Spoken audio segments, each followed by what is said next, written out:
there. I brought my own pen too. Senate will please come to order. Good morning, everyone.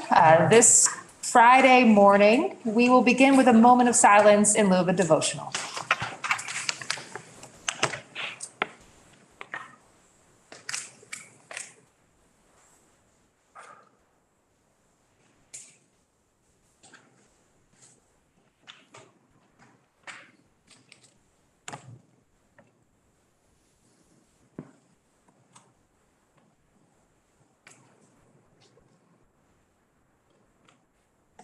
Thank you.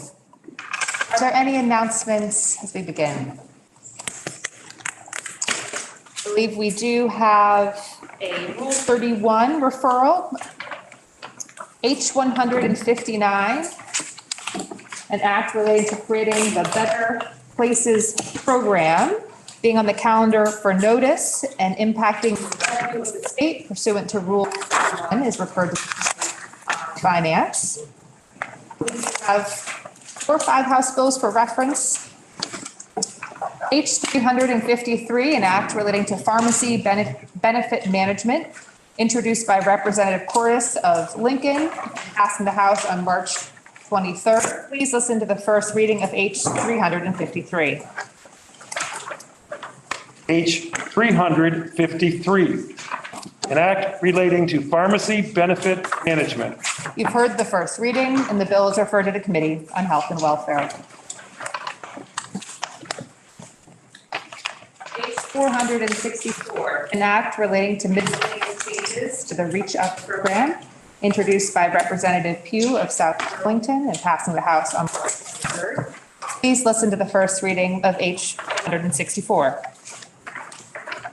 H464, an act relating to miscellaneous changes to the Reach Up program. You've heard the first reading, and the bill is referred to the Committee on Health and Welfare. H492, an act relating to the structure of Natural Resources Board, introduced by Representative Sheldon of Middlebury and Bungarts of Manchester, passing the House on March 23rd. Please listen to the first reading of H492. H492, an act relating to the structure of the Natural Resources Board. You've heard the first reading, and the bill is referred to the Committee on Natural Resources and Energy. H512, an act relating to modernizing land records and notarial acts law, introduced by Representative Kimball of Woodstock and Marcotte of Coventry, passing the House on March 23rd. Please listen to the first reading of H512.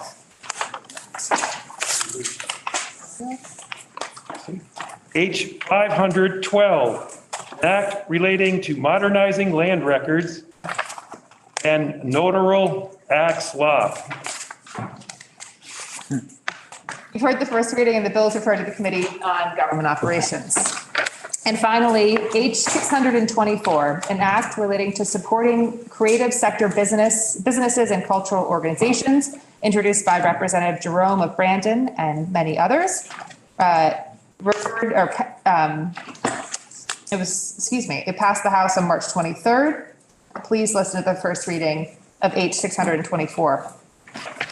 H624, an act relating to supporting creative sector businesses and cultural organizations. You've heard the first reading, and the bill is referred to the Committee on Economic Development, Housing, and General Affairs. Finally, H635, an act relating to secondary enforcement of minor traffic offenses, introduced by Representative Colson of Winooski and others, and passing the House on March 23rd. Please listen to the first reading of H635. H635, an act relating to secondary enforcement of minor traffic offenses. You've heard the first reading, and the bill is referred to the Committee on Judiciary. I believe that's all our House bills for today. This does bring us to the orders of the day. There has been a request to pass over S286, which is our first bill, And the senator from Wyndham is recognized. Thank you, Madam President. At this time, I ask that we take up H722, the reapportionment bill, for immediate consideration. We have on the calendar for action H722, an act relating to final reapportionment of the House of Representatives. It was read for the first time on March 2nd. It was referred to the Committee on Reapportionment, which reports it has considered the bill and recommends the bill be amended as set forth on pages 26 of today's calendar. When so amended, the bill ought to pass. Please listen to the second reading of H722. H722, an act relating to final reapportionment of the House of Representatives. You've heard the second reading, and the senator from Rutland, Senator Collmore, is recognized for the report of the Committee on Reapportionment. Thank you, Madam President. Every 10 years following the decennial census, states' legislative districts are required to be withdrawn, or redrawn, I should say, to ensure that the population of each district have relatively equal representation in both chambers of the State House. The other body relies on the work of the House Government Appropriations Committee. In the Senate, a separate committee is appointed to work exclusively on redrawing the Senate districts to reflect changes in population, thus the Senate Reapportionment Committee. There are several definitions that are helpful to understand this once every 10-year exercise. The first is the ideal district population.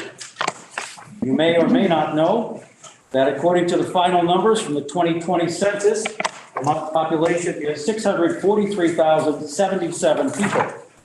In order to have the most equal representation for the state's population in the Vermont General Assembly, the ideal House single-member district would mean a total of 4,287 people. The ideal single-member Senate district would number 21,436 people. The second definition is percentage deviation. This is the reflection of the extent to which a particular district, not the state overall, but the district is either over or under the ideal Senate population. Generally speaking, if a district has a percentage deviation greater than 10% over or under the ideal, legal precedent would suggest the district would likely exceed what could be considered constitutionally acceptable. When the Senate Reapportionment Committee began its work on January 12th, we were faced with 4 current Senate districts that exceeded that 10% deviation level. Chittenden was overrepresented by 15.7%. Lamoille and Franklin districts were over by 13%, respectively, and the Essex-Orleans district was underrepresented by a little over 10%. Overall, the population trends over the last 10 years indicated the northwest part of Vermont has grown significantly in population. Every other Senate district, say that again, every other Senate district has lost population. So the committee met a total of 23 times and created over 20 different maps.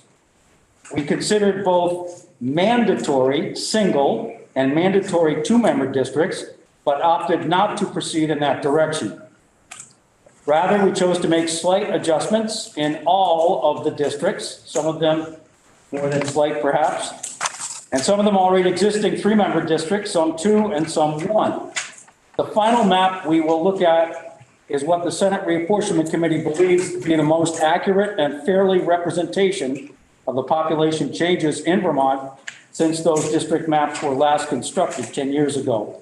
I want to also just briefly review the efforts of the LAB. This is Vermont's Legislative Apportionment Board, which is charged with drafting a redistricting plan. Typically would have received census data in March or April and presented its plan to the legislature in August. The pandemic interfered, and the Apportionment Board didn't even get the census data until August. In fact, it was close to September before the final census numbers were available. This put obviously increased time pressure on everyone, and the LAB's recommendations did not get to the legislature until the end of November. But the Senate Reapportionment Committee wants to thank the LAB for its work, which served as a foundation for our work later on. The House Government Operations Committee finished their work, Madam President, earlier this month and created a total of 109 House districts. 41 of them will be two-member districts. 68 will be single-member districts.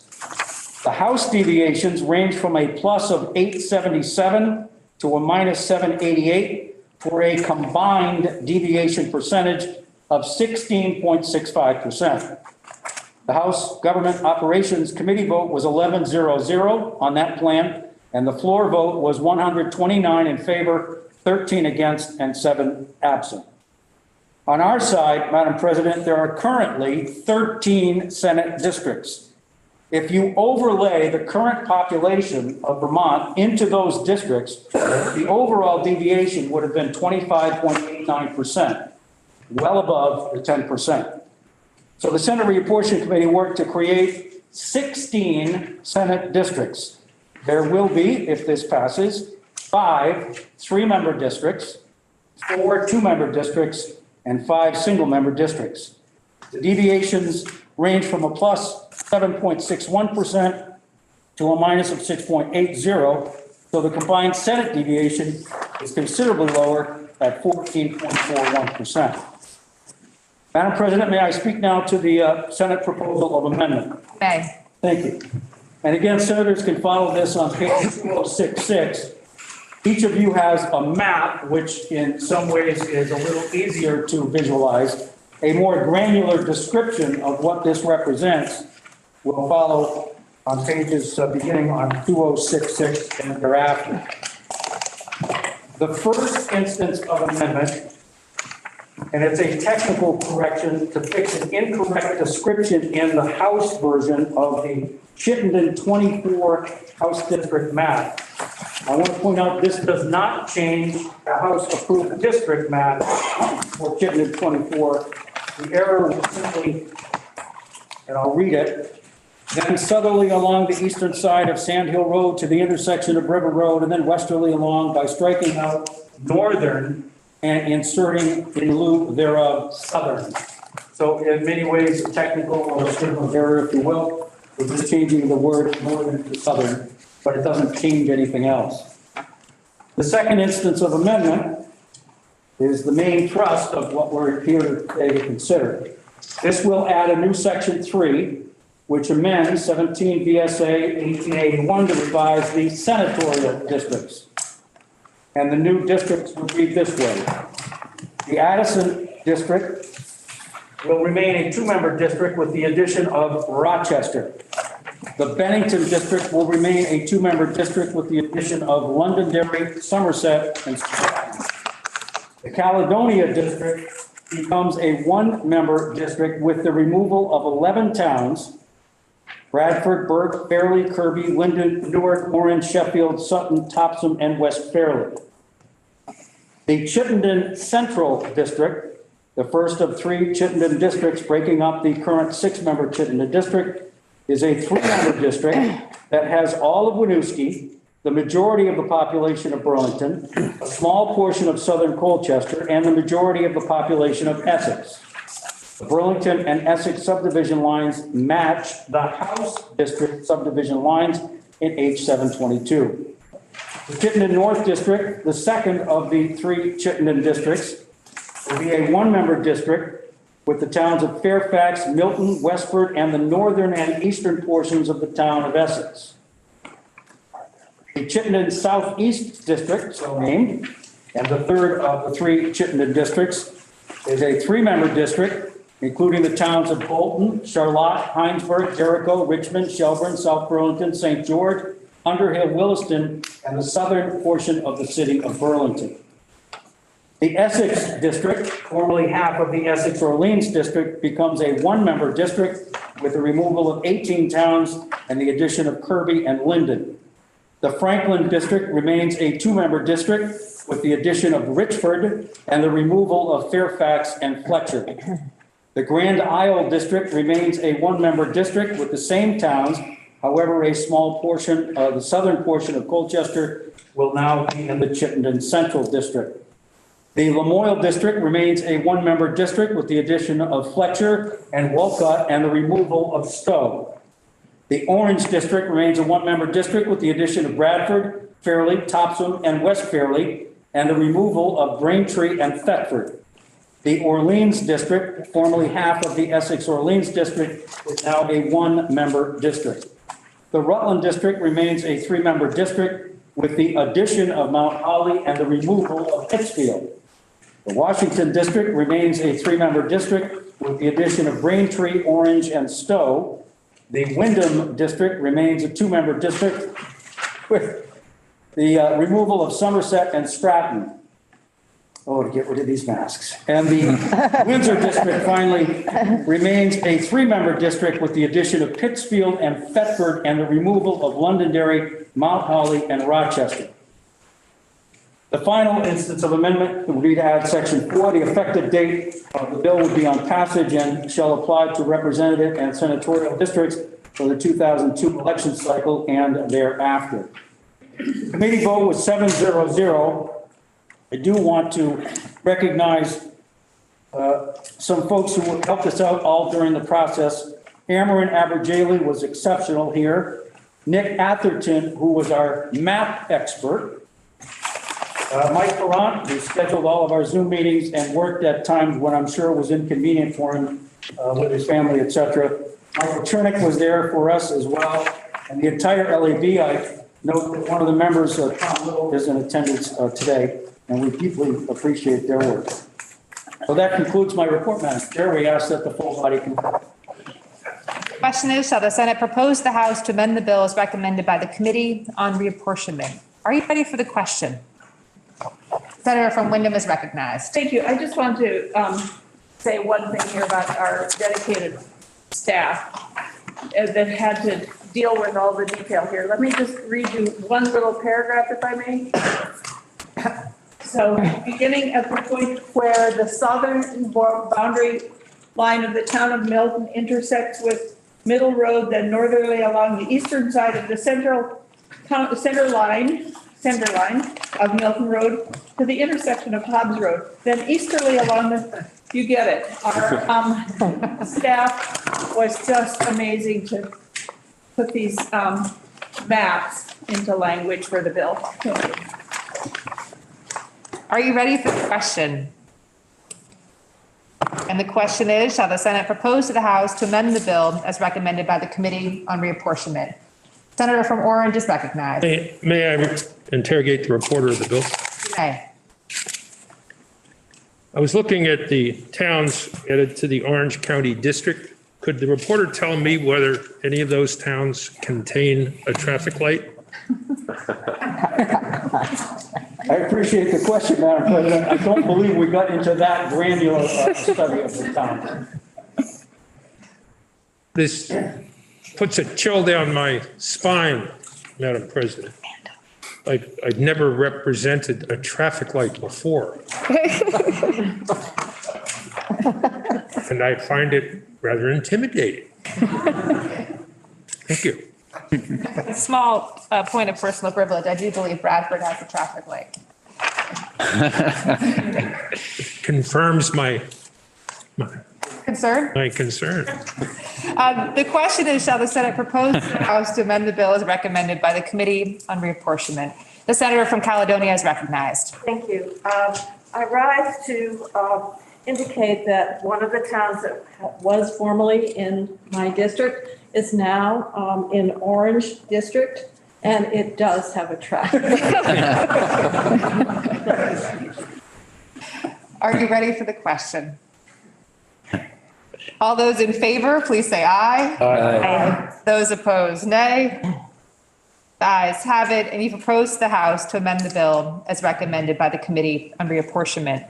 The question now is, shall the bill be read for the third time? Roll call, please. The senator from Wyndham has requested a roll call vote. on H 722.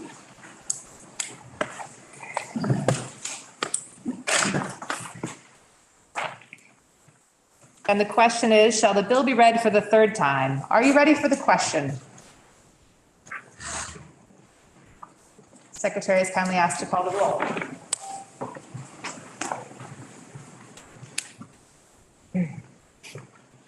Senator Ballant. Yes. Senator Baruth. Yes. Senator Benning. Senator Bray. Yes. Senator Brock. Yes. Senator Campion. Yes. Senator Chittenden. Yes. Senator Clarkson. Yes. Senator Collmore. Yes. Senator Cummings. Yes. Senator Hardy. Yes. Senator Hooker. Yes. Senator Ingalls. Yes.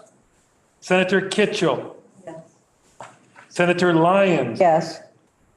Senator McDonald. Yes. Senator Mazza. Yes. Senator McCormack. Yes. Senator Nitka. Yes. Senator Parent. Yes.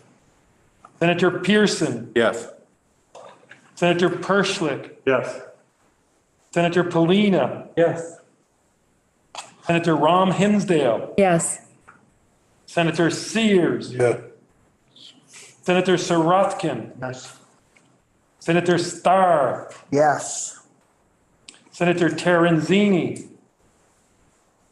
Senator Westman. Yes. Senator White. Yes.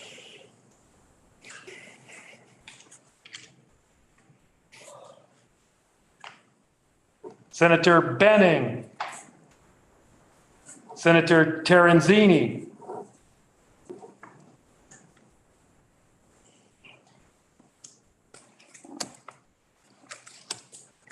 Please listen to the results of your vote. The yeas 28, the nays 0, and you've ordered third reading of H 722.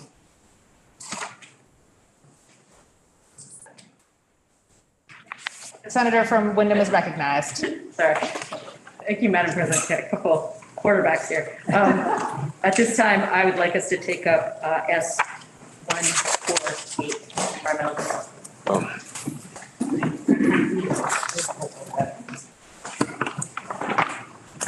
The senator from Wyndham has asked that we move to S 148, and we will do so now. An act relating to environmental justice in Vermont, which was introduced on April 30th. It was referred to the Committee on Natural Resources and Energy, which reports that has considered the bill and recommends that the bill be amended as appears on pages 1970 to 1983 of today's calendar, and that when so amended, the bill ought to pass. The bill was then referred to the Committee on Appropriations, which reports that the recommendation of amendment of the Committee on Natural Resources and Energy be amended as set forth on page 1983 of today's calendar, and that when so amended, the bill ought to pass. Please listen to the second reading of S 148. S 148, an act relating to environmental justice in Vermont. The senator from Addison, Senator Bray, the chair of the Committee on Natural Resources and Energy, is recognized for the report on S 148. Thank you, Madam President. Again, reporting S-148, and it appears beginning on page 1970 in today's calendar. This bill is fundamentally about fairness in operations of government. There's a long history of aspirations in this country to be fair, and what we mean by fairness has been spelled out in various ways over time. The findings of this bill are numerous, 21, and they include some of the references I want to point out and share with the room now. So the most fundamental of all in its finding 17 here was 1777. Article 7 of the Vermont Constitution establishes the government as a vehicle for the common benefit, protection, and security of Vermonters, and not for the particular emolument or advantage of any single set of persons who are only part of that community. This provision, coupled with Article 1's guarantee of equal rights to enjoy life, liberty, and safety. And Article 4's assurance of timely justice for all encourages political officials to identify how particular communities may be unequally burdened or receive unequal protection under the law due to race, income, or geographic location. A second articulation of fairness under which we live is finding 12. Vermont state agencies receiving federal funds are subject to anti-discrimination requirements of Title VI of the Civil Rights Act of 1964. Moving forward, in 1994, under the Clinton administration, this is finding 3, Executive Order 12898 has required federal agencies to make achieving environmental justice part of their mission by identifying and addressing disproportionately high and adverse human health or environmental effects of its programs, policies, and activities on minority populations and populations with low income in the United States. At the same time, folks know that the EPA, we don't see EPA trucks around the state of Vermont because the powers and authorities and obligations of the Environmental Protection Agency, which is federal, have been delegated to the state of Vermont and are carried out by the Agency of Natural Resources. The Agency of Natural Resources has an ongoing sort of review program with the federal EPA, and they set regular targets to improve their own performance. They're operating under just such a performance partnership agreement. And since roughly 2015, they've been moving to improve their own internal environmental justice policy procedures and planning related to planning and permitting. In addition, they're working to improve their demographic and environmental data collection. And they're also developing agency-wide training modules for civil rights compliance and environmental justice, including how it is applicable to targeted programs, which are focused more narrowly than this bill on air, water, and solid waste, including hazardous waste. So I'll come back to this. There are really 2 threads. This bill is an overarching bill around environment, and I say environment with a capital E. There's also a smaller scale program that's being carried out independent of the bill, and that is the Agency of Natural Resources meeting its own requirements under EPA delegation. So moving forward in time, 2021. On January 27, 2021, President Biden signed Executive Order 14008, tackling the climate crisis at home and abroad. Created a government-wide Justice 40 initiative that aims to deliver 40% of the overall benefits of federal investments related to climate, natural disasters, environment, clean energy, clean transportation, housing, water, and waste infrastructure, and legacy pollution reduction to, quote, disadvantaged communities that have been historically marginalized and overburdened by pollution and underinvestment. So I just note in passing that the list compared to the more narrow concerns of Agency of Natural Resources for clean air, clean water, and waste are expanded here in the Justice 40 executive order to include these new aspects, broader aspects. Again, clean energy, clean transportation, housing, water, wastewater infrastructure, and legacy pollution.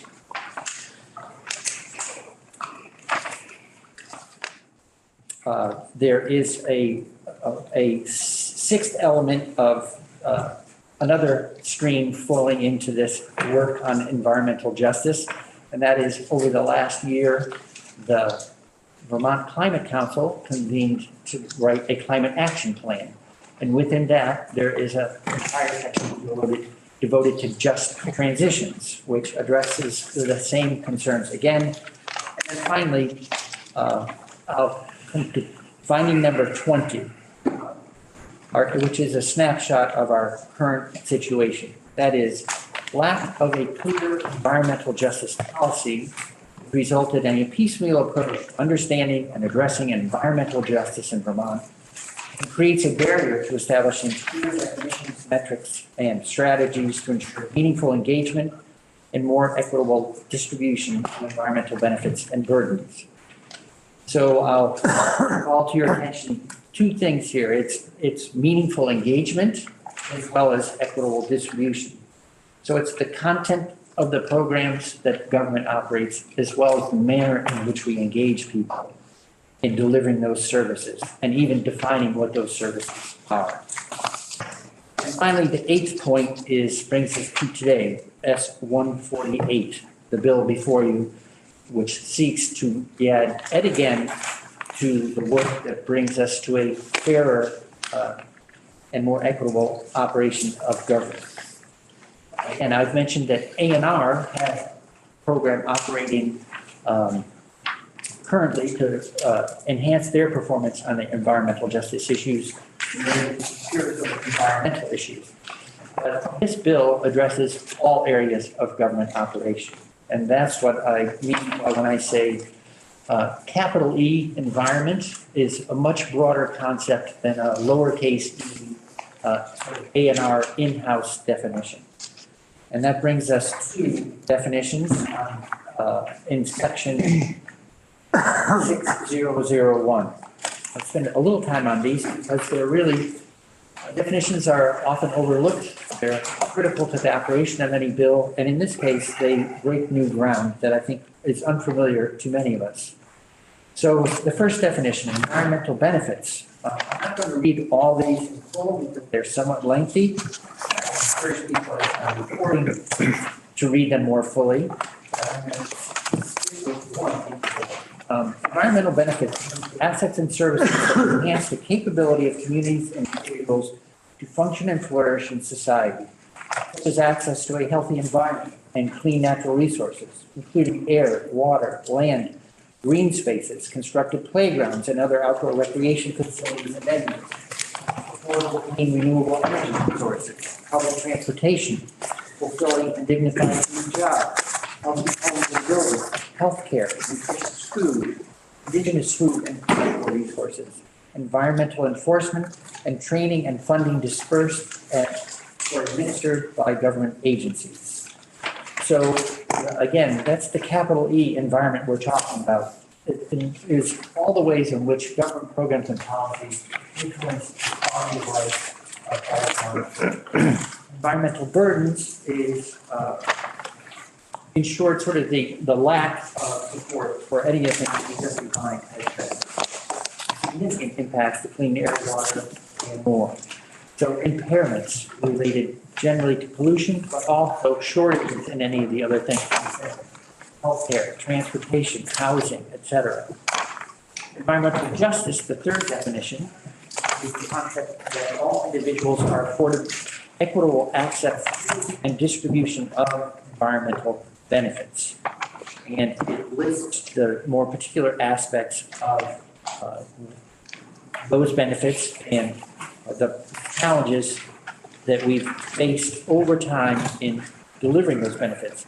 For instance, the definition includes environmental justice redresses structural and institutional racism, colonialism, and other systems of oppression that have the result of the marginalization, degradation, disinvestment, and neglect of Black, Indigenous, and persons of color.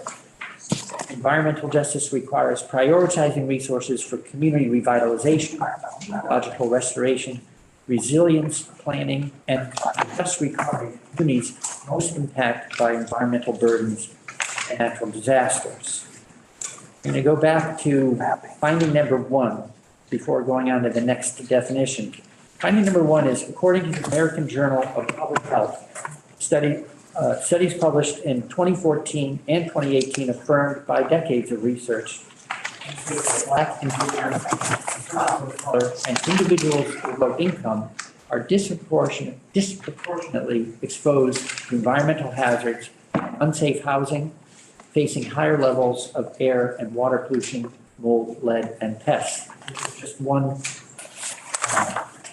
aspect of the current ongoing situation that creates a cumulative burden over time. So people are eventually delivered less robust government services. So who are we talking about? The bill does need to become specific. If we're going to roll out programs, we need to know who the persons that we want to make sure that we include in our efforts in this bill. So who in our community is being treated unfairly is another simple way of saying it. A, B, and C in section 4 spells this out. The annual, for the community we're talking about, has an annual median income, which is not more than 80% of the state median household income.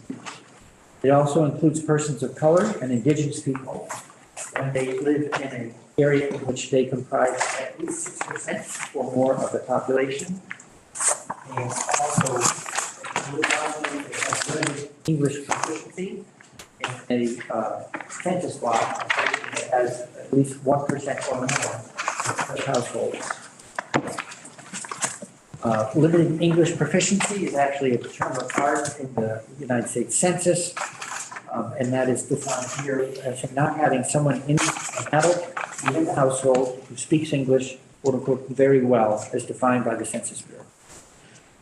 Definition 6, meaningful participation. I'll read more completely. The shorthand for it is, in my mind, is nothing about us without us.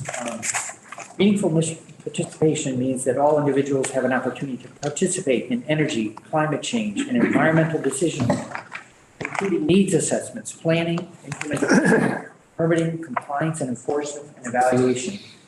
Meaningful participation also integrates diverse knowledge systems, histories, traditions, languages, and cultures of indigenous communities in decision-making processes. Requires that communities are enabled and administratively assisted to participate fully through education and training. Meaningful participation requires the state to operate in a transparent manner with regard to opportunities for community input, and also encourages the development of environmental and climate change leadership. This brings us to section 6002, Environmental Justice State Policy, a policy which we currently lack. So, again, it focuses on both services and the process to deliver those services and determine what the services are. This section actually lays out most of the operations and the milestones of the bill. So I'm going to walk through it because it actually walks you through most of what the bill does and how it does it. So we started with a definition of its policy of the state of Vermont that no segment of the population of the state should, because of its racial, cultural, or economic makeup, bear a disproportionate share of environmental burdens and provide an equitable share of environmental benefits. Further, the policy of the state of Vermont to provide the opportunity for the meaningful participation of all individuals, with particular attention to environmental justice populations in the development, implementation, and enforcement of any law, regulation, or policy. In B, we introduce a more nuanced concept.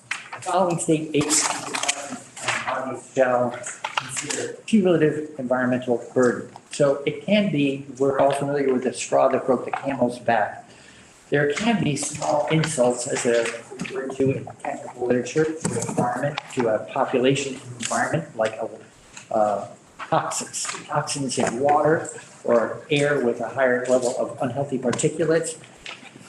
A single instance of them is one thing, but creating an environment that repeatedly subjects people to those on a day-by-day basis leads to cumulative environmental impact.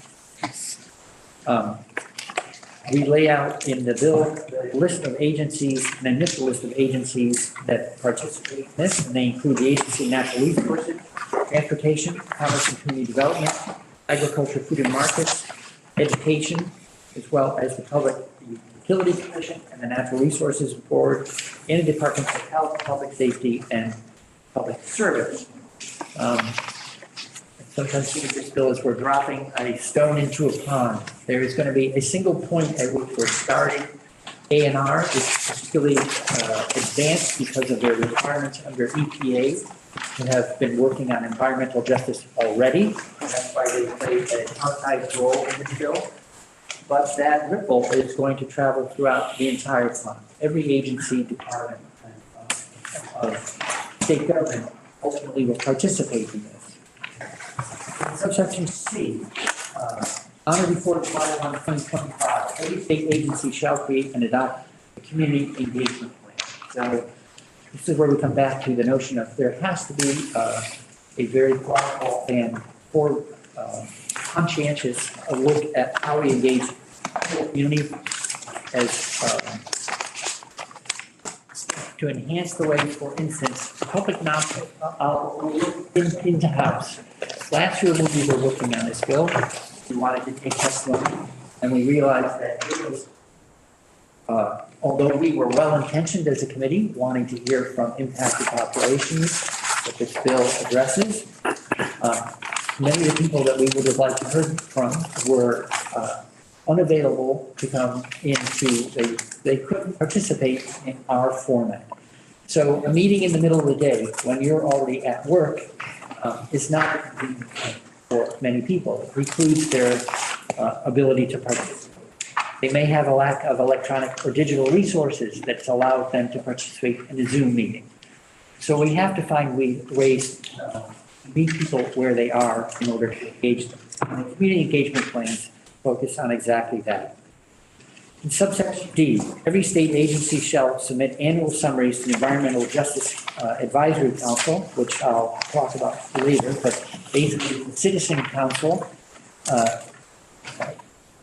created to advise government on the impacts of its operations on community. Every state agency shall submit a summary detailing complaints alleging environmental justice issues or Title VI violations, as well as a report that says how the departments responded to these and if they chose or not, including explanations. In other words, we want to start having a systematic way of keeping track of these shortfalls in terms of government programs. In E, the Agency of Natural Resources, in consultation with Environmental Justice Advisory Council, and now we introduce another group, the Interagency Environmental Justice Committee. So this is someone akin to ICAR. When there's rulemaking in state government, there's a high-level committee across all agencies to act as a single point for discussion of information and sharing of information and planning. So the next thing that happens is a review of the definition of environmental justice population. There's an initial definition in the bill. It will evolve over time. Subsection F, the Agency of Natural Resources, in consultation with the advisory council just named, shall issue guidance on how agencies and departments in the sections shall determine which investments provide environmental benefits to justice populations. A draft version of the guidance will be released, and again, there's public comment. Sections G, H, I, and J, we start to talk about money. Good intentions are one thing, good planning is another. We also need to make investments. So we need to look at how money is being spent and this is about. We want to see that all agencies, by January 15 of 2024, all agencies, departments, etc., must generate baseline spending reports. On July 1, 2024, agencies listed shall develop the goal of directing at least 55% of the overall benefits from those investments to the environmental justice population. The number 55 relates to the fact that, as currently defined, again, it was members of environmental justice populations, it's already defined in the bill, constitute 52% of Vermonters. And this ties spending to a like number. Honorable or before July 2025, agencies shall issue annual spending reports. And on or before December 15, 2025, the Agency of Natural Resource agency shall submit a report to the General Assembly describing whether baseline spending is meeting the targets that were have named above. That brings us to 6003, rulemaking. There's a rulemaking that commences on or before July 1, 2024, led by the Agency of Natural Resources in consultation with the Environmental Justice Advisory Council and Interagency Council in order to develop rules related to defining cumulative environmental burdens, which will become important in terms of identifying thresholds and quantitatively measuring impacts of programs and seeing whether we're making progress or not, whether or not we're dedicating adequate resources. Following the rulemaking, and one important provision I want to highlight in subsections C, 1 and 2, the Advisory Council, which again is citizen-based and focused, prior to having the rulemaking advance to ICAR and under the APA, the Advisory Council reviews the draft rules and then takes a formal recorded vote, which it also transmits to ICAR, so that we have a clear understanding of how the Advisory Council representing people we're most trying to help, how they've evaluated the draft rule. 6004, we go into, we lay out the creation of duties for the Environmental Justice Advisory Council, Agency Environmental Justice Committee. I will focus just on the duties of the Advisory Council. So on sub 2, advises state agencies on environmental justice issues and how to incorporate environmental justice into any agency procedures and decision-making as required. Advises the state agencies on the development of community engagement plans. Advises on the use of environmental justice mapping tool, which is going to be we will see later in the bill. Reviews and provides feedback to state agencies. Reviews annual state agency summaries about complaints and agency responses. They also have the ability to accept funds in order to support the work of the council. Beginning in sub 3, we get to the Interagency Committee, which I would say is, again, very similar to ICAR, agency by agency, department by department working group to coordinate environmental justice work across all areas of government.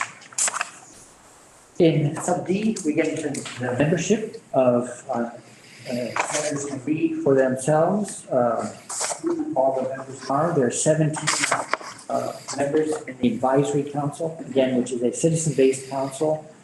Of note is that the Advisory Council shall consist of 10 members with more than 50% residing in environmental justice population.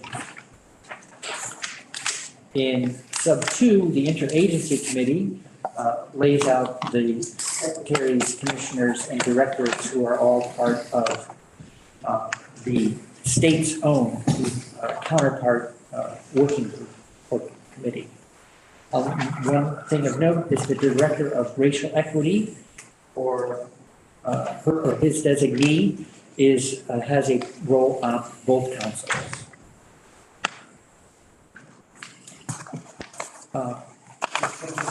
2005 Environmental Justice Mapping Tool. There is a lot of data collection in this bill, and the mapping tool is part of being able to visualize, measure, and plan state programs to be well targeted to meet the current deficiencies we have in delivering fair government services to environmental justice populations.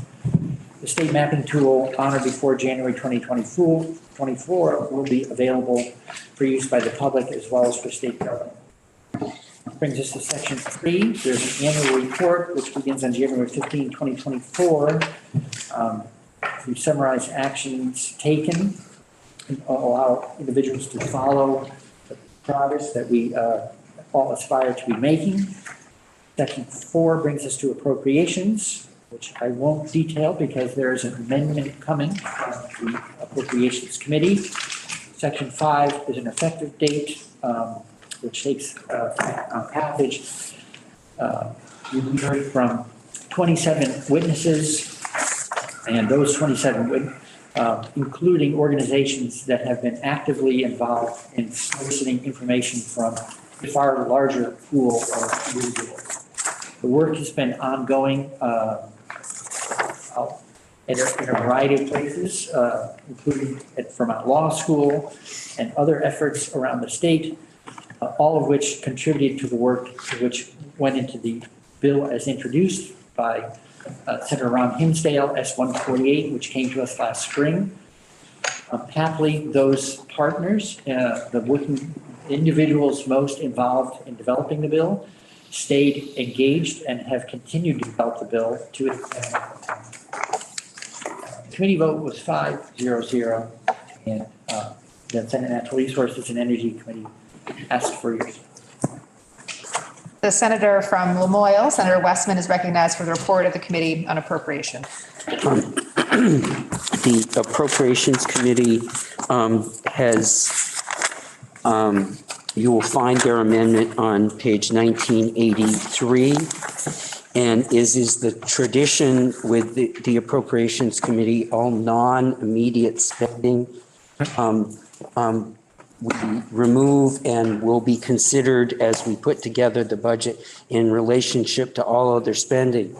What the Appropriations Amendment does, Madam President, is strike section 4, and we replace that section with a new section 4 that has $700,000 in spending in.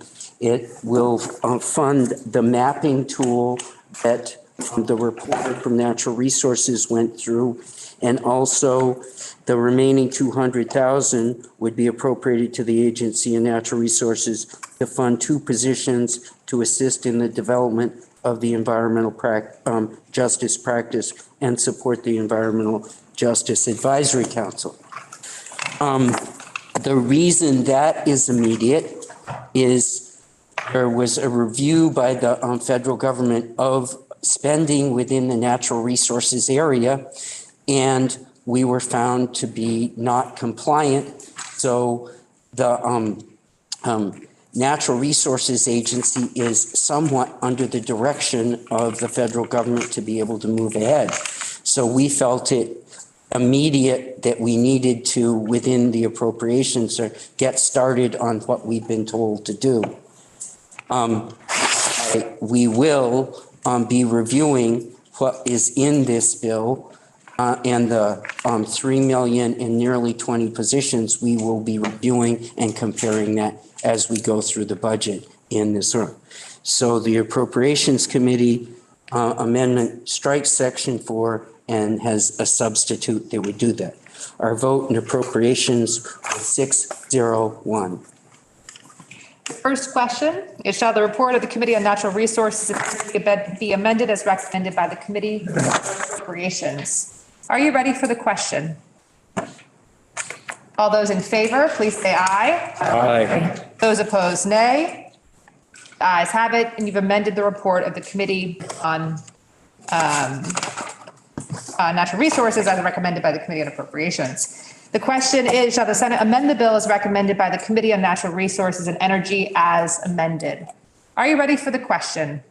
Senator from Franklin is recognized. Thank you, Madam President. May I interrogate the presenter from Natural Resources? You may. Madam President, I heard a number of times, I want to make sure I heard it correctly, that this bill impacts a lot of government operations across the government, not just the Agency of Natural Resources. Is that correct? That is correct. Madam President, did the Committee of Government Operations review this bill before it came to the floor? No. As the Senator knows, structurally we're a single committee of jurisdiction Senate. There was no request to have us refer the bill.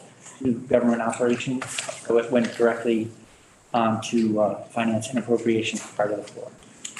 I understand that part, Madam President, but my concern remains that the Committee of Government Operations and our permanent rules is to refer to all matters relating to administration of government and justice.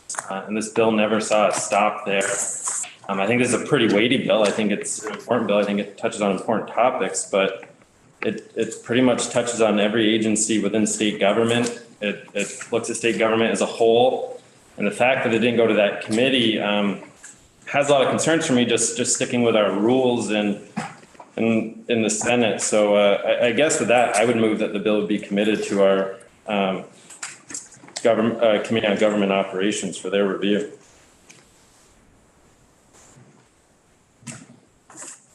Confirm the senator from Franklin has moved that this bill, S-148, be moved to committed to the Committee on Government Operations.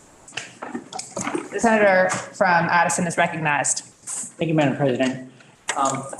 As senators know, bills are referred to committees under the guidance of the Senate Secretary plus the role of the presiding officer. And that includes a thorough reading of the bill prior to making the referral.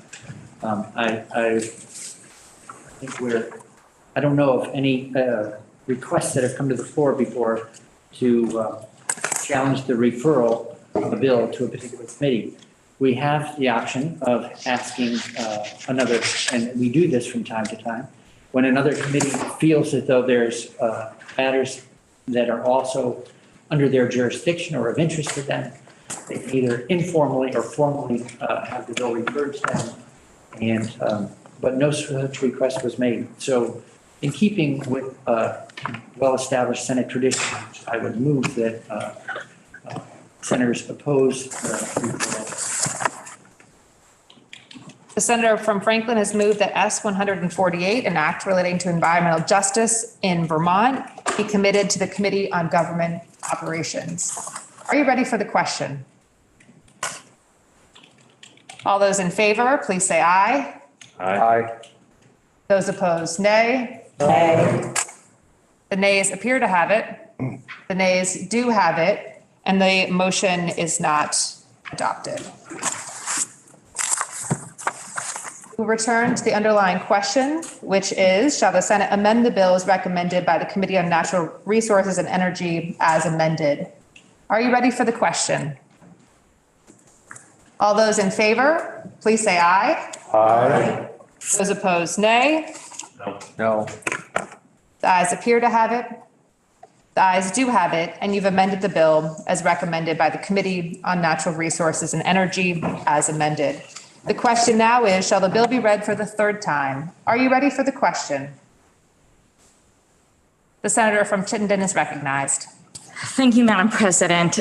I hope the body will indulge me in speaking to the importance of this bill to me personally and to so many Vermonters that I've worked with over the course of 15 years to get this bill passed. And I beg the indulgence of the body for far less than 15 minutes. But I really want to speak to the meaning and value that this has to so many people who do not have a voice in our process generally and in the environmental movement in so many ways. And I really hope to keep it together. But my colleague in the delegation, Senator Pearson, sent me a note that congratulated me on talking about something for way too long and finally seeing it advance. And it reminded me of working on this bill in 2007. I remember for my senior thesis interviewing a lively city councilor for this bill by the name of Tim Ash. I remember speaking with my colleague to my left in the chamber, who probably was sitting in the same seat 15 years ago and helping me think about what this bill could mean for Vermonters. When we first introduced the bill in 2007, some of the original sponsors then went on to become members of the Public Service Board, speakers of the House, and some have even passed away. And I'd like to talk first about, not just the 15 years that I've been working on this bill as a college student and a legislator, But what this bill means to people like me and folks who live in neighborhoods and in homes that in some ways are killing them, causing them cancer, causing them illnesses that they don't even realize that are starting to overtake them until many, many years later. People who don't speak English, who don't know how to get help or even information about what's happening to them. When I was young and our fortunes turned and we moved from an oceanside community much further into Los Angeles, we moved somewhere that was equivalent to smoking 2 packs of cigarettes a day just to breathe the air, where the water was 50% more likely to give you cancer that was coming out of the tap. And I know my father, who grew up in India without traffic lights, in a lot of green places, felt like a failure as a parent, that he couldn't do more to protect us. And when I was in high school, I worked on a rule to phase toxic chemicals out of dry cleaning establishments. And my job was to talk to Korean immigrants about the change. And why would that be? Because 2/3 of the dry cleaning establishments in Los Angeles were owned by Korean immigrant families. And not only was the air they were breathing inside the facility killing them, but a change that took that toxic chemical out of dry cleaning would take away their livelihood if it happened too quickly and without the resources that they needed to transition to having cleaner machines. And it really became clear that there's an intersection between poverty, pollution, and political power that we must understand in this state and this country if we are ever going to make sure that everybody has a healthy environment to live and can have the opportunity to grow old without illnesses that take us too soon. And it wasn't just my experience in growing up in a much more urban area that led me to feel the urgency of passing this bill 15 years ago. Of course, I got to Vermont and started hearing, we're a beautiful green state and we don't have those issues here. And for those of you who know me, you know I wouldn't take that answer on face value and started doing a lot of digging. And people may or may not know that in 1999, Vermont received its first environmental justice grant. It was for a collection of mobile home communities where people faced a lack of access to clean drinking water and sewage backup that meant that they had almost inhabitable mobile homes to live in. And they received the first grant from the EPA for essentially a rural white New England state like ours to start to explore what environmental justice means here. And you scratch deeper and you find cancer clusters around old asbestos mines, old copper mines, Superfund sites. You find clusters of lead poisoning where people, especially children, don't know what's happening to them and don't have access to the means to deal with chipping paint or even get information in their language about what's happening. And then, as you heard, the EPA even stepped in and said, Vermont, you have to have this policy on the books. It has been far too long, in 2015. And while I lament that it's taken so long for us to get to this point, a lot of advances have been made in other states that help inform what has now become a much more comprehensive bill. And I do thank the Committee on Natural Resources and Energy for helping to uplift that and take some of the best lessons from around the country and bring them here. And for those of us who like to keep score around New England, we in Maine are the last 2 states in New England that don't have an environmental justice policy on the books, and it's very likely that Maine will pass one as well this year. And what we're doing is not just catching up to the rest of the country.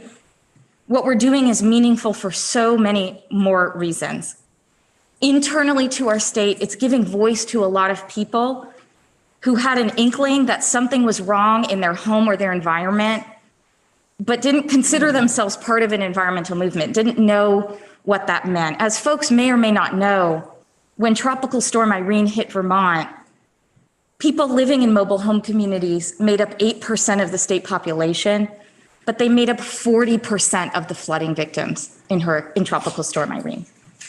The disproportionality was huge, and it was even larger when you looked at what happened to people in the aftermath of the disaster. when they were trying to rebuild.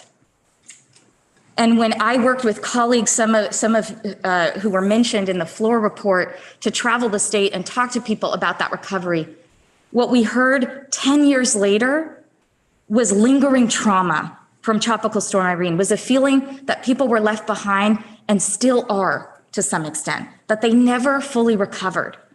So when we asked people in community, and we in fact paid people and said, you're an environmental expert in Rutland and Newport and Burlington and Winooski and online when the pandemic hit, and we told them, you're an environmental expert, we compensated for their time, they could list tens of environmental problems in their community.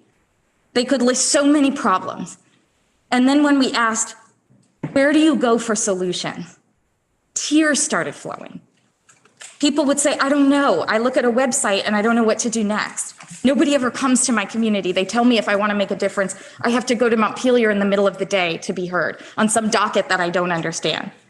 Or we worked through interpreters to talk to people who said, I have barely been able to talk to anybody about this experience. When my kids go outside to play in green space, the police are called on them. And I haven't been able to even have this conversation. And so we have situations where now, as we've studied, BIPOC Vermonters are 7 times more likely to go without heat at the end of the month or the year. BIPOC Vermonters are 2 times more likely to struggle to pay electricity bills. And BIPOC Vermonters are 7 times less likely to own a solar panel. So when we think about the importance of our environmental movement, we also have to think about who's left behind, who doesn't feel like they can be part of that movement right now. And I hope people, besides mobile home communities and places like Burlington and Winooski, will see and recognize that this bill has to do with every corner of our state. That Rutland has the highest asthma rates in the state, that Newport has the highest energy poverty, that so many Vermonters lack access to the kind of transportation that helps them get to the grocery store or to a doctor's appointment when they need to. And this all adds up to years, if not decades, being taken off the lives of some Vermonters over others. So I just want to conclude by speaking again to my appreciation to the committee, and also saying there's just one more important facet about us taking this step besides what it will mean to those in Vermont. It will help us define what rural environmental justice looks like for the country. We are among a handful of states left that have not passed an environmental justice bill because we long thought this is an urban issue or this is a black and white issue. But we know, you know, that you have folks who just feel like something's not right with their health and they've never been able to figure out why. We know that we've passed important legislation around PFAS in Bennington and often had to recreate systems around specific acute disasters that happen or issues that come up. And this helps give us a framework to make sure when people have questions, they have somewhere to go for answers, that they don't experience the rural isolation of poverty and pollution without also experiencing the political power needed to remedy their situation. So I thank the body deeply for what I hope will be strong passage of this bill and advancing this bill to the other chamber. And I deeply appreciate all of the Vermonters who have spent over a decade in coalition seeking to have this bill passed. Thank you. The question is, shall the bill be read for the 3rd time? Are you ready for the question? All those in favor, please say aye. Aye. Those opposed, nay. The ayes have it, and you've ordered 3rd reading of S 148. I will move back to the top of the action calendar for today, unless there's a motion. We passed over, just for everyone's, we passed over S 286. So we will move now to, thank you, John, S 181. Which was introduced on January 4th, an act relating to authorizing miscellaneous regulatory authority for municipal governments. It was referred to the Committee on Government and Operations, which reports the bill, recommends it be amended as appears on pages 1984 1996 of today's calendar, and that when so amended, the bill ought to pass. The bill is then referred to the Committee on Finance, which reports the recommendation of amendment of the Committee on Government Operations, the amended as set forth on page 1996 of today's calendar, that when so amended, the bill ought to pass. Please listen to the second reading, 181. S 181, an act relating to authorizing miscellaneous regulatory authority for municipal governments. Senator from Windsor, Senator Clarkson is recognized for the report. Thank you, Madam President. As this is a strike all amendment, I would ask permission to speak to the amendment exclusively. And senators, you can find it on, as our president has noted, on page 1984. That was a good year, 1984. We're in a part of the calendar, have you noticed, where you can relate every page to a year in our lives? Anyway. As you will recall, Vermont is a Delaware rule state, which means that municipalities receive all of their legal authority from the Vermont legislature. Municipalities' powers are expressly granted by the state. We give municipalities powers in two ways: through general law and through individual town ordinance. General law includes any standard powers which are broadly applicable. However, if it isn't allowed in general law, towns can't do it. So if towns want to do something different from general law, they must get permission from the legislature, and that permission is given in the form of a charter. When Brattleboro wanted to have a representative town meeting, the general law said no. So they had to go through the process of creating a charter in order to be granted this power. Recently, a number of towns created charters simply to be allowed to hire rather than to elect a clerk, road and water commissioners, constables, auditors, collector of delinquent taxes, treasurers, and listers. These simple requests took the legislature several years to change the law, the general law. And every time the general law is changed, for those towns which copy general law, charters need to be changed if they want to adopt these changes. Many things from how many people can serve on the design review board to if a town wants to have constables, to if a town can use their parking meter money for anything other than parking. That was Woodstock. All these modest changes must be granted by the state. As states are the laboratories of innovation for the federal government, so are towns for the state. They often come up with creative ways to solve problems, but are restrained from making changes because they don't have the authority.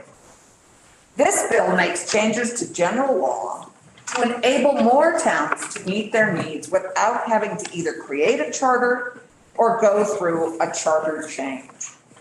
It takes some of the best creative changes made in charters and lets other towns benefit, making these changes available to all communities.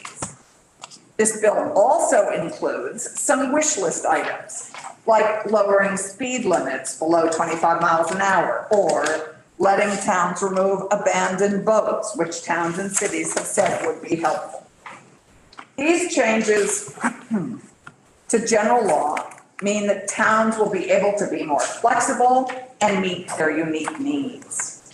Hopefully, it will save towns the time and effort of having to change or create a charter to solve a local problem or update language. This work often takes 6 to 12 months, and it will save our committees some time as well. It doesn't give towns absolute power, just a bit more power in these specific areas. S 181 expands the regulatory power of municipalities in 3 general areas. subject areas about which a municipality can create an ordinance, matters which are subject to voter approval, such as the powers and procedures of municipal corporations, like who can serve as a municipal officer and how to recall local officers. Emergency powers. These represent the lessons learned during COVID and will now be able to be used automatically whenever a state of emergency is declared. So let me take you through the bill. Section 1, this section identifies areas about which a municipality can create an ordinance. It amends the regulatory authority of municipalities. And in the first one, the word installation is added to clarify that municipalities can adopt ordinances governing the installation of sidewalks and bicycle paths. Also, traffic calming devices. We've added a clause to existing authority to add storm drains.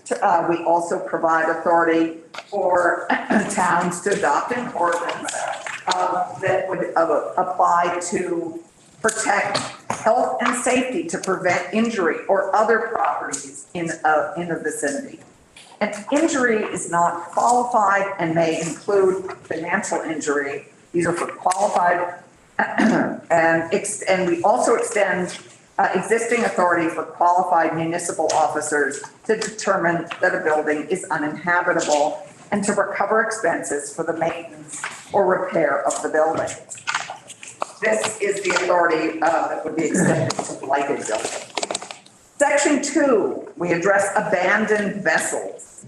And this section provides municipalities with the same authority as the Agency of Natural Resources to remove abandoned vessels from public waters. Section 3 allows municipalities with charters to revert back to general law that is enacted after the particular charter provisions were enacted with voter approval. It allows municipalities to not have to go back through the entire charter process to update their charter to revert to general law the community votes to follow and refer. Section 4 allows municipal voters to elect or appoint persons that do not reside in that municipality to fill certain municipal office positions they determine are appropriate. It does not apply to local legislative bodies such as select boards or city councils or boards of aldermen. Many communities have trouble filling in positions in a town with willing and able residents, and this allows them to fill positions with people that live outside the town. And we limit the percent of that ability.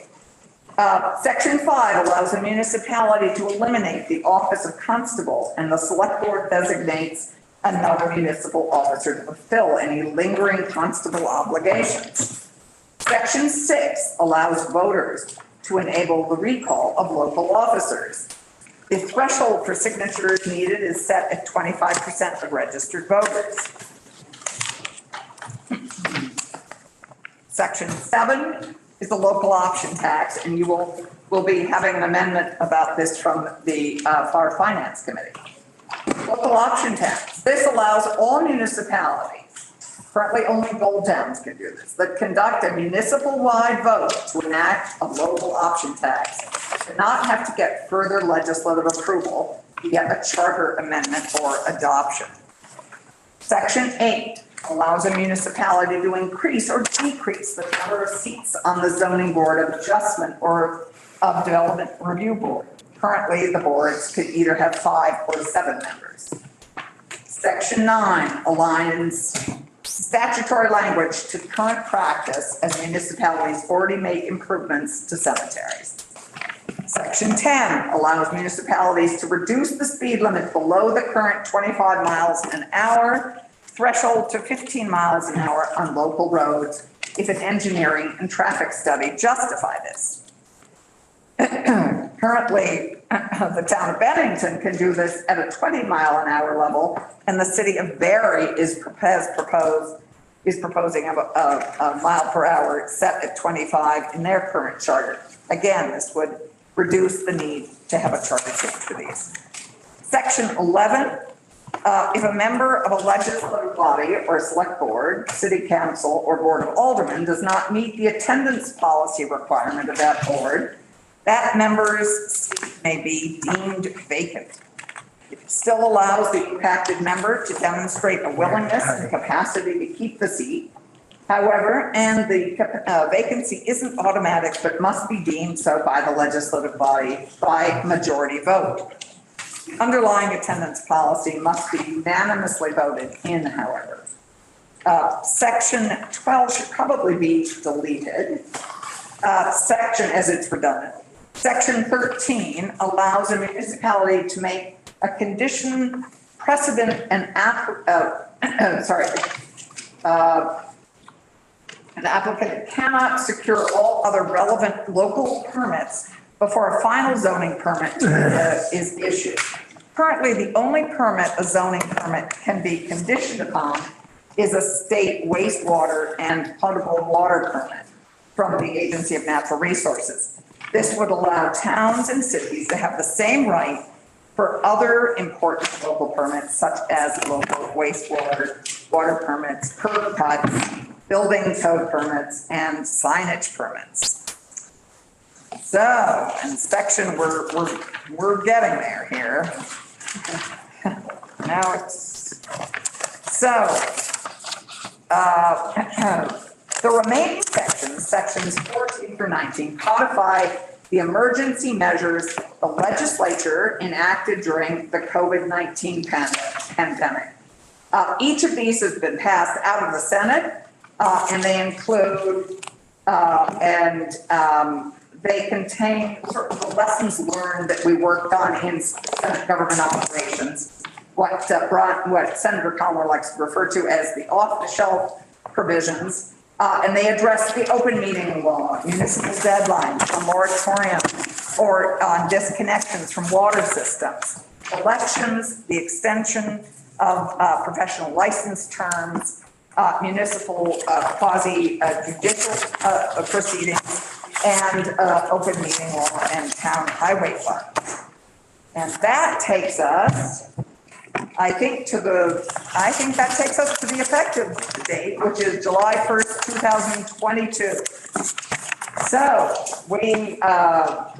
our committee vote was 5-0, and we heard from our esteemed legislative counsel, the director of public policy and advocacy at the Vermont League of Cities and Towns, one of our wonderful law clerks, the commissioner of the Department of Environmental Conservation, the municipal policy advocate for the Vermont League of Cities and Towns. And with that, Madam President, we would ask this body for their support. The senator from Washington, the chair of the Committee on Finance, Senator Cummings, is recognized for the report of the committee. Thank you, Madam President. The Senate Finance Committee looked at I believe it is Section 7, which is the local option tax. For those that haven't been here as long as I have, the local option tax went in as part of separate from, but with Act 60. And what it was aimed to do is help towns who saw their tax rates go up as a result of Act 60. And it's all cued if your tax rate was less than $1.10 per 100. And that was done, I believe, in 1998. That would make that provision over 20 years old. I don't know if any of the towns that fell under that, but the vast majority have never tried for an local option tax because it just didn't work. There were a lot of very small towns. But others, mostly larger towns, have. And the system now is that you have to come to the legislature and ask permission to do a local option tax. I think when I was in the city of Montpelier, I was the first one to do that, and it never got taken up here. Since then, and we could not think of any town that had come with a charter change and a request to put in a local option tax that had been denied. These are limited to a local sales, rooms and meals, or alcoholic beverages. It's not anything, and it is limited to 1%. And then a portion of that goes to the Department of Taxes, and a portion of it goes to the payment in pilot, the payment in lieu of taxes fund, so that it gets distributed annually to all the towns that have any state facility that is tax exempt. So it gets redistributed. After 20 years and looking at the fact that no one gets denied, and given the history of supporting this bill, this tax, your Committee of Finance decided that it was probably time to just say, this is just an extra hoop. This also, when we're doing cannabis, a local sales tax would be the only way for a town, other than a $10 licensing fee, to acquire any revenue from having a cannabis store or within their community. So we voted.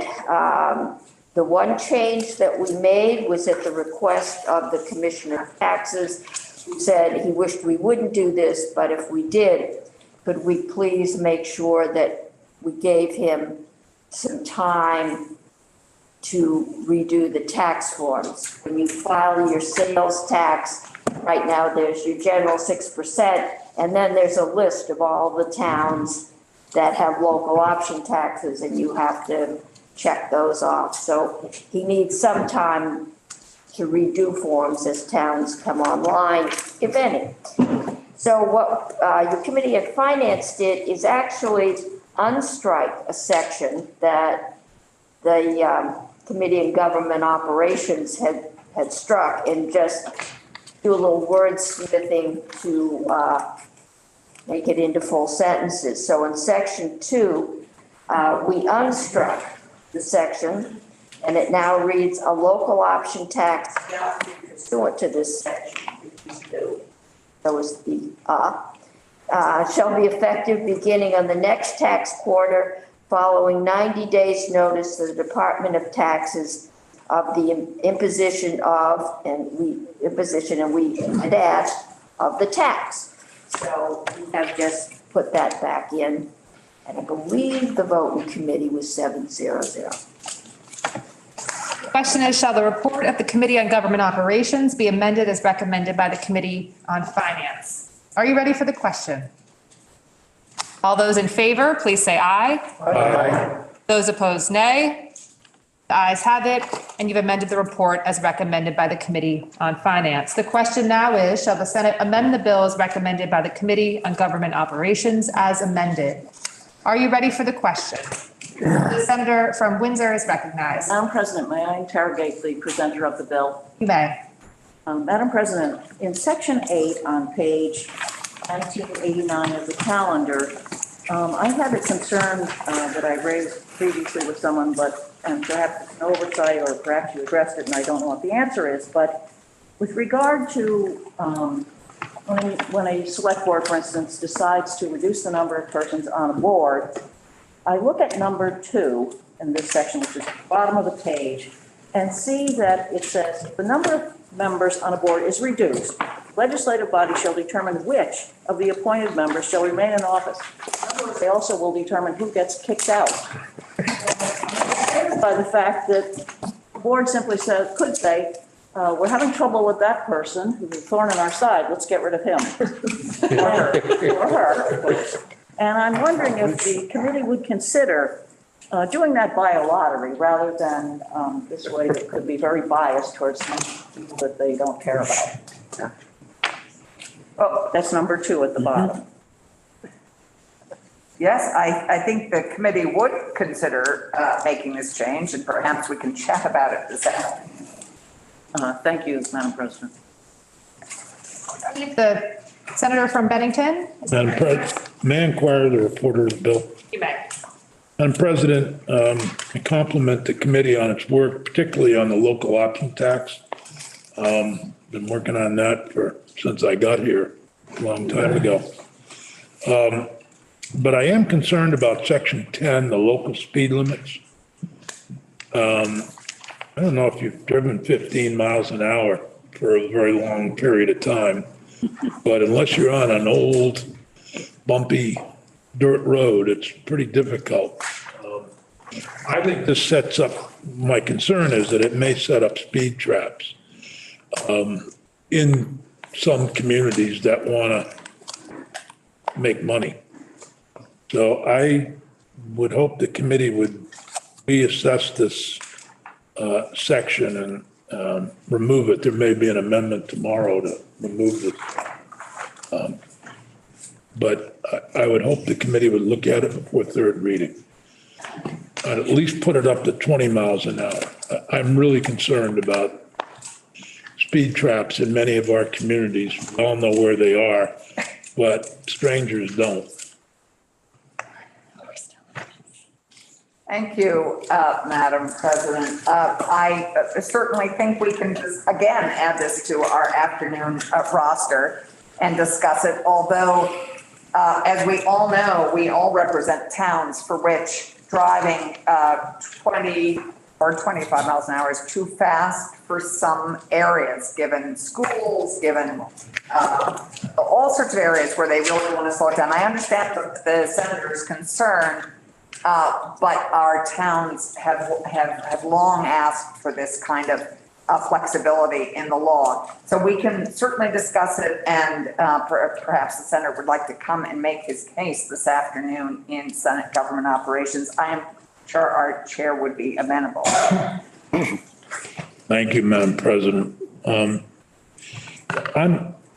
don't know if I'll be able to make it in. No, thank you. I don't know if I'll be able to make it in, but I do caution on this particular one. It's also a concern when we've heard about different disparities in stops in communities and so forth. And we already have strict rules on school zones and so forth. So I'm just don't understand the necessity of this. Thank you, Madam President. The senator from Wyndham is recognized. Thank you, Madam President. Remembering that if a community wants to lower their speed limit, they still have to go through a traffic study. It isn't the whole engineering study that we do that takes months and months, but they do have to do a traffic study. And I will say, and it has to pass through an ordinance. So people in the community will know where the limits are.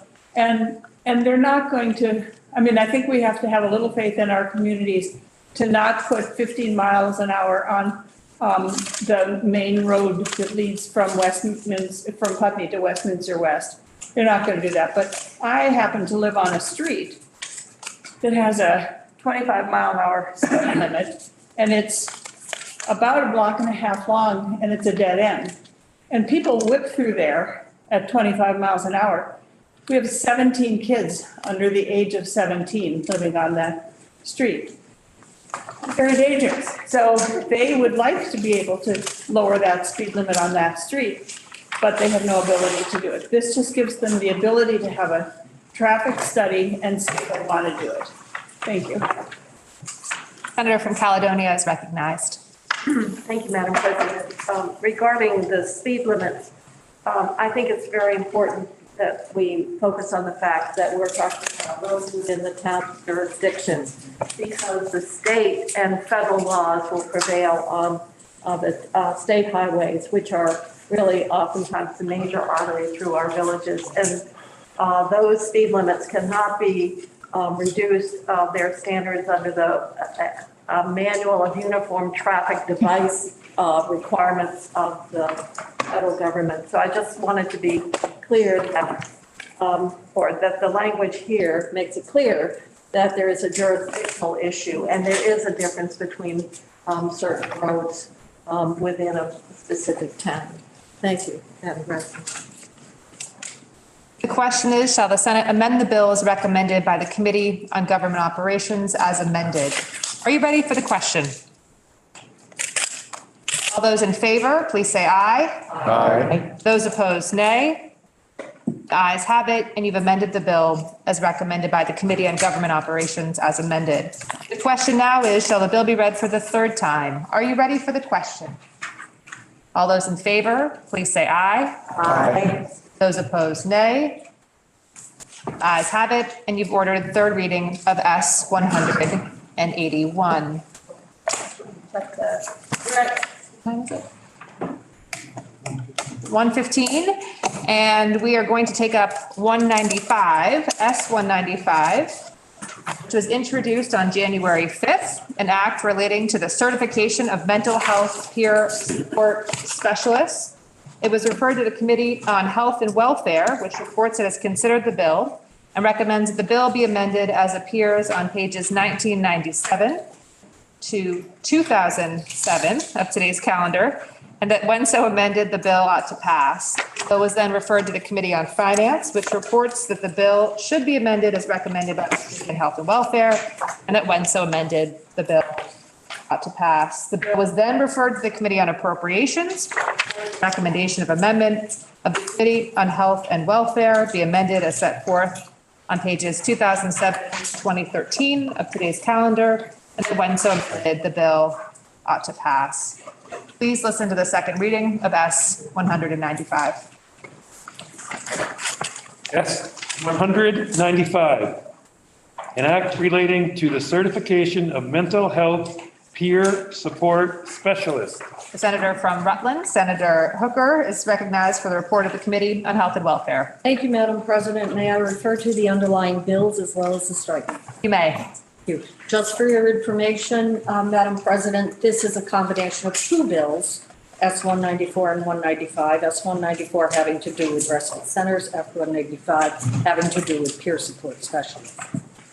If a Vermonter hurts their back, they can see a primary care physician, an orthopedist, a chiropractor, a physical therapist, a nurse practitioner, an acupuncturist, just to name a few.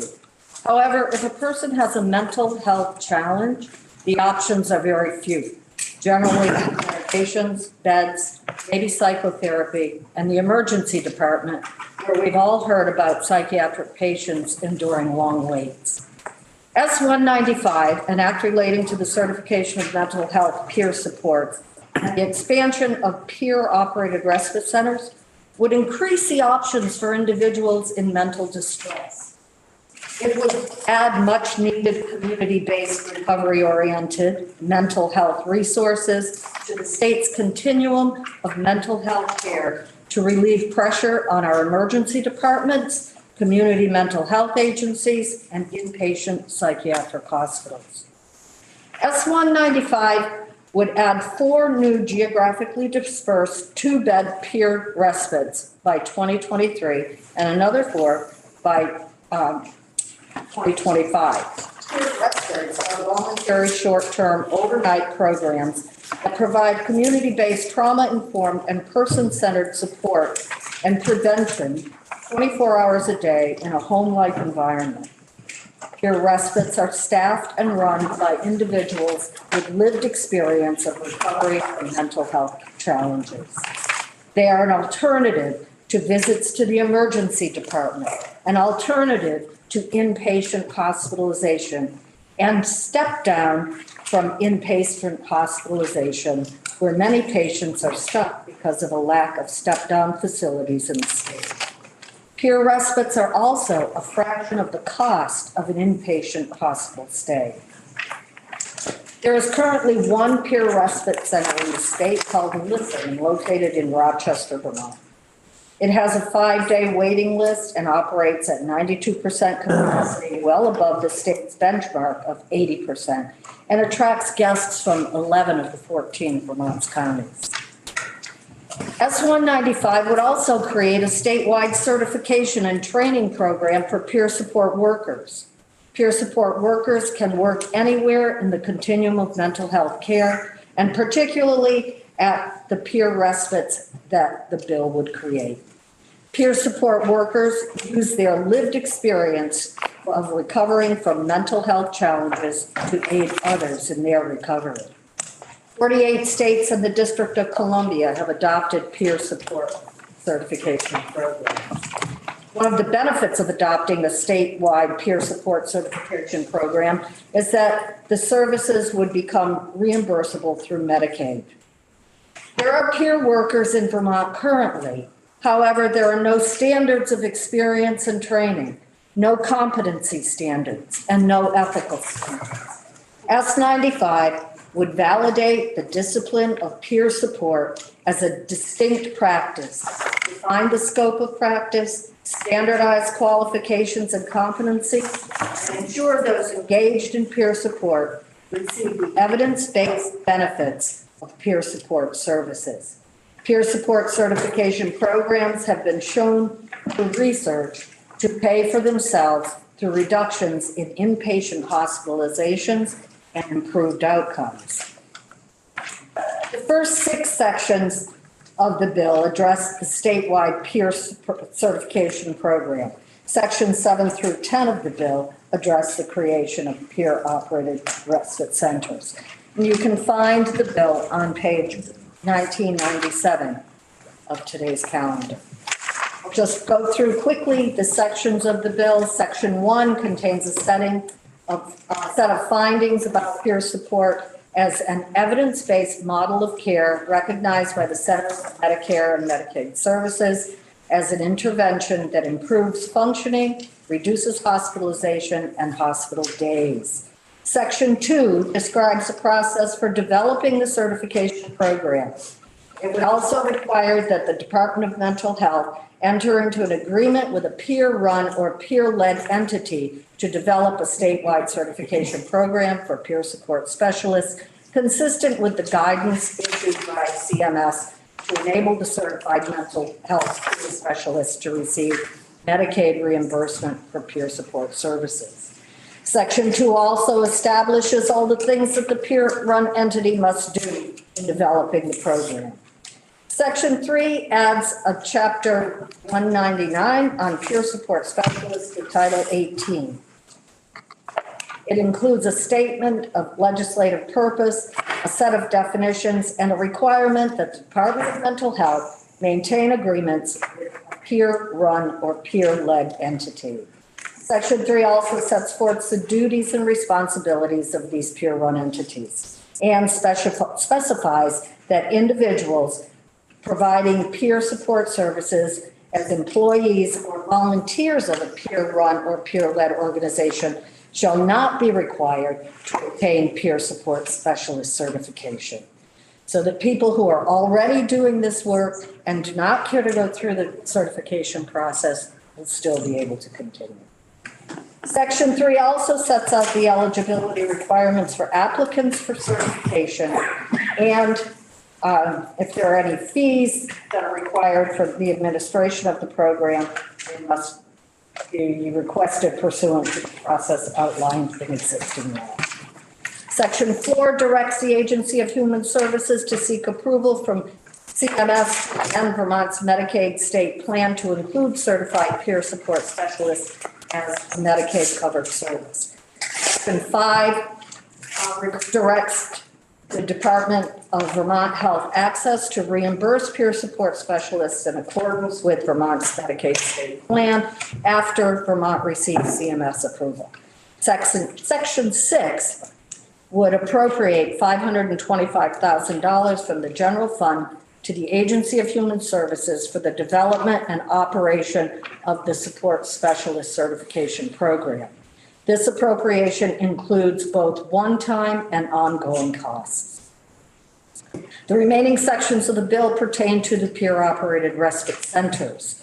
Section 7 includes a set of findings about peer-operated respite centers, including that they can serve as an alternative to inpatient admission and as step-down alternatives for individuals who no longer need inpatient care but are not quite ready to go home.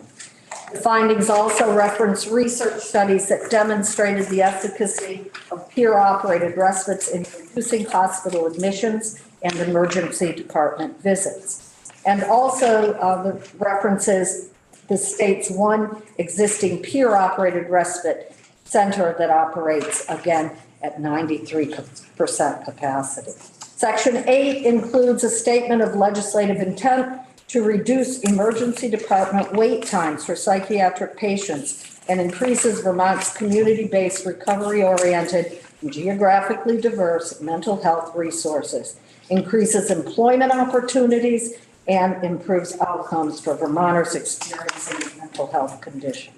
Section 8 would require the Department of Mental Health to distribute funds annually to a total of 6 geographically distinct peer-run or peer-led organizations, including the existing peer respite of Alyssa and the new centers that would be established. Section 9 would appropriate $2 million from the general fund to the Department of Mental Health for the purpose of distributing $500,000 to each of the 4 new peer-operated centers. Section 10 directs the Department of Mental Health to distribute funds to a total of 9 peer-operated respite centers by July of 2025, including the existing peer respite Alyssa, as well as the peer respites created in this bill. Let's see. The Senate Health and Welfare Committee heard from several witnesses, 20 or more witnesses, including Legislative Counsel, Legislative Joint Fiscal Office, Commissioners and Deputy Commissioner of Mental Health, advocates from Alyssa, executive directors from Alyssa, the Vermont Psychiatric Association, Director of Mental Health, Department of Public Safety, and a number of others that I would certainly be willing to share with my colleagues. The vote in committee was 5-0-0, and we respectfully ask for your concurrence. Thank you, Madam President. The senator from Chittenden, Senator Pearson, is recognized for the report of the Committee on Finance. Thank you, Madam President.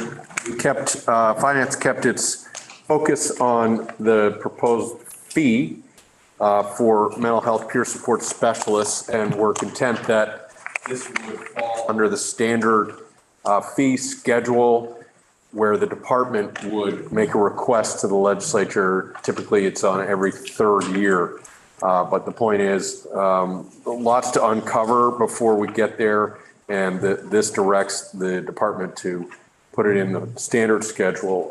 Senate Finance supported that, and on a vote 7-0, suggested we should approve the amendment as it came from Health and Welfare. Thank you.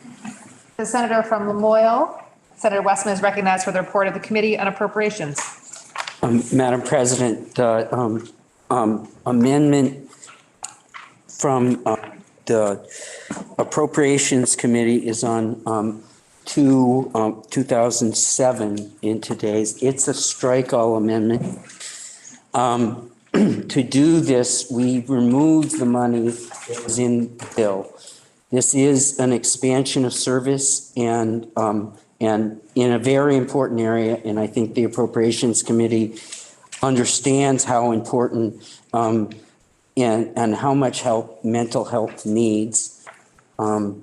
We've heard on a number of other issues, including emergency rooms in hospitals that need mental health counselors.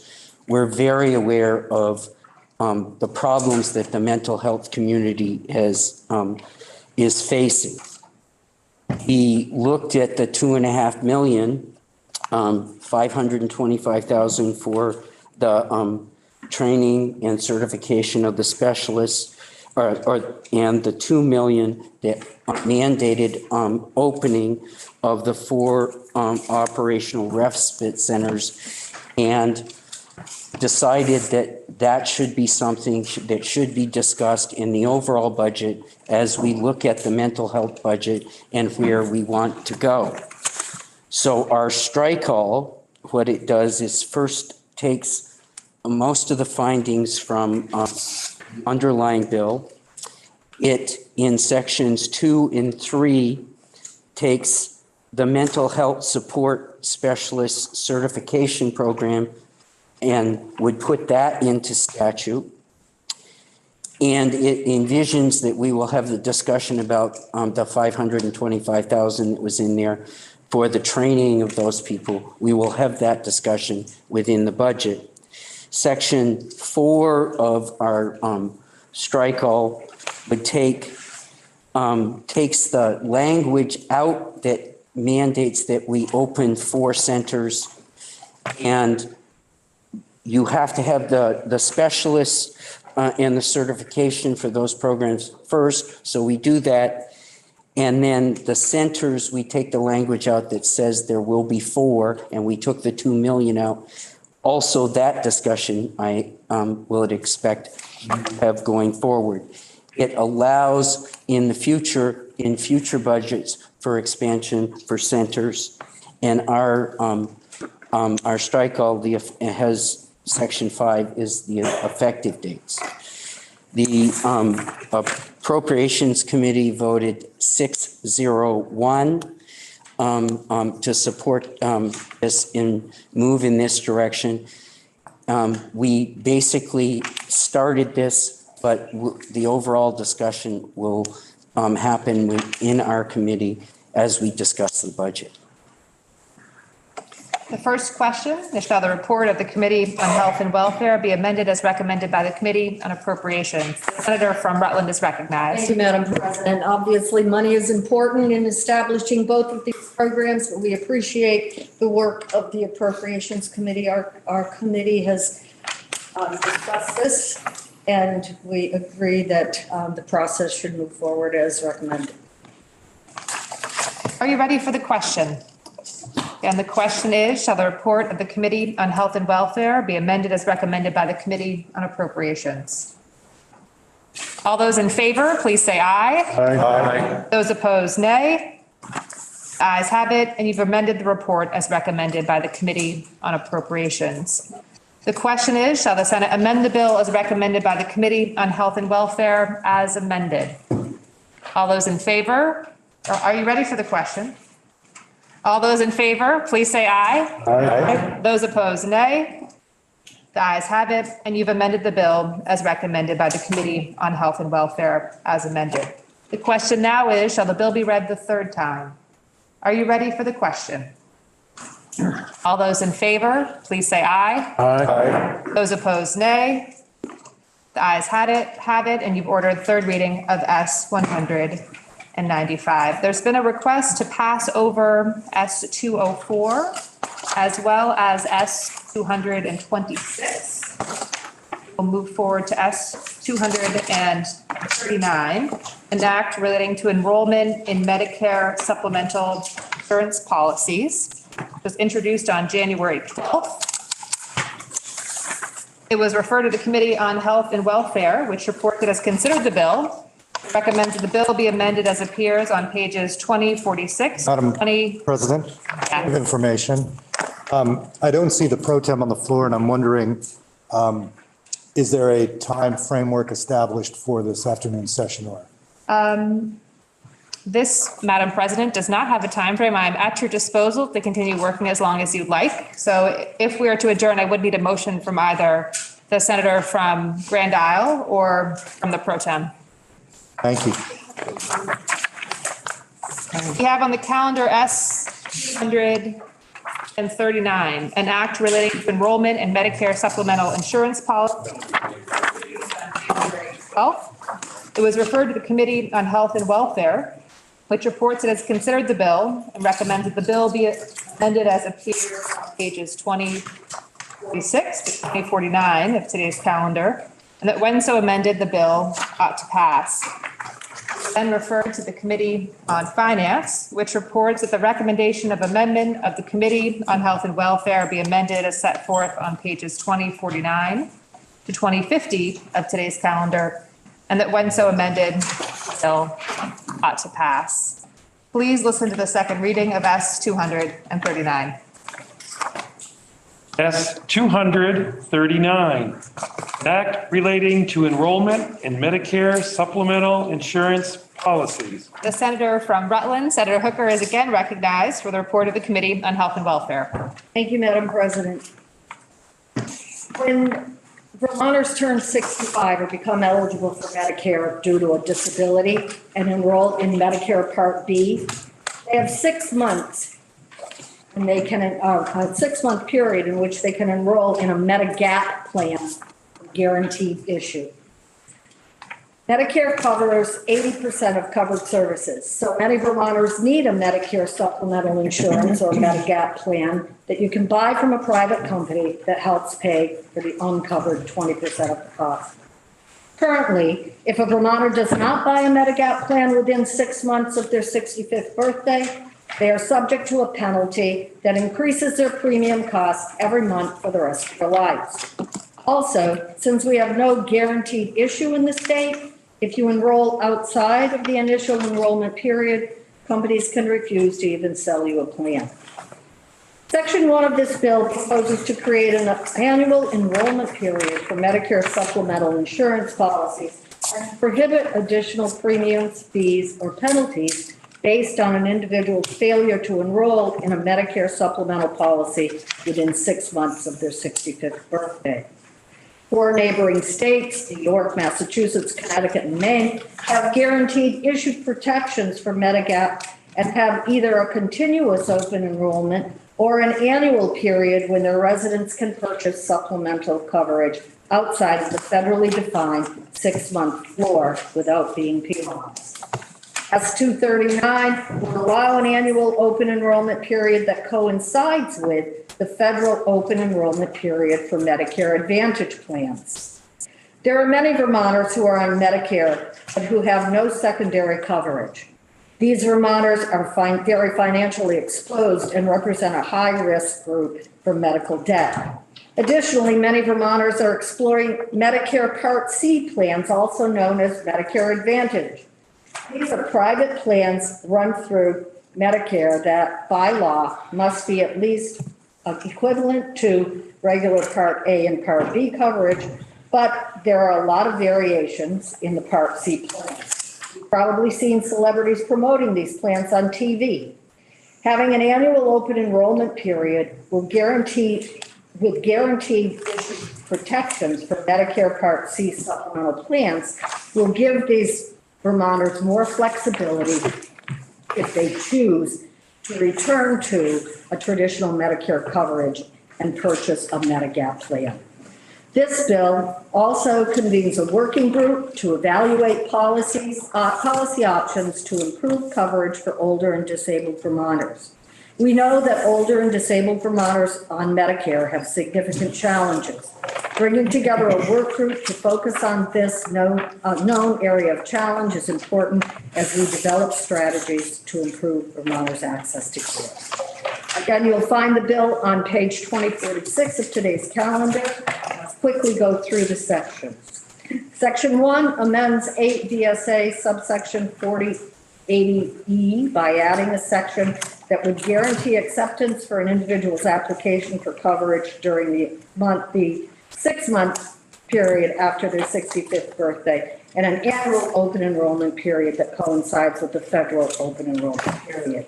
It would also allow enrollees to change at any time from one Medicare supplemental insurance policy to another of comparable or lesser benefits.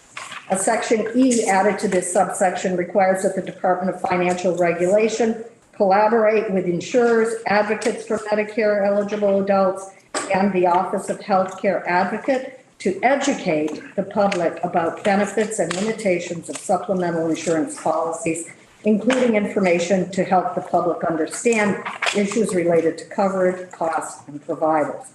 Section 2 requires DFR to convene a group of interested stakeholders to consider issues related to the availability of enrollment in and use of supplemental coverage.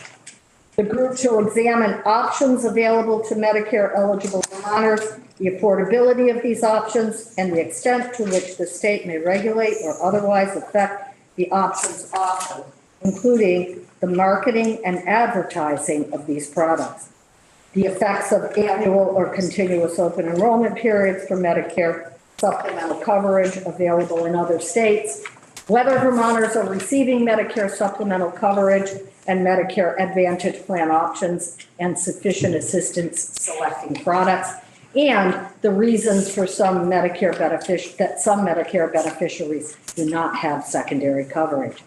Subsection C of this section requires DFR to provide findings and recommendations, including recommendations for changes to Vermont law, to the House Committee on Health and Healthcare and the Senate Committee on Health and Welfare and Finance on or before January 15th, 2023.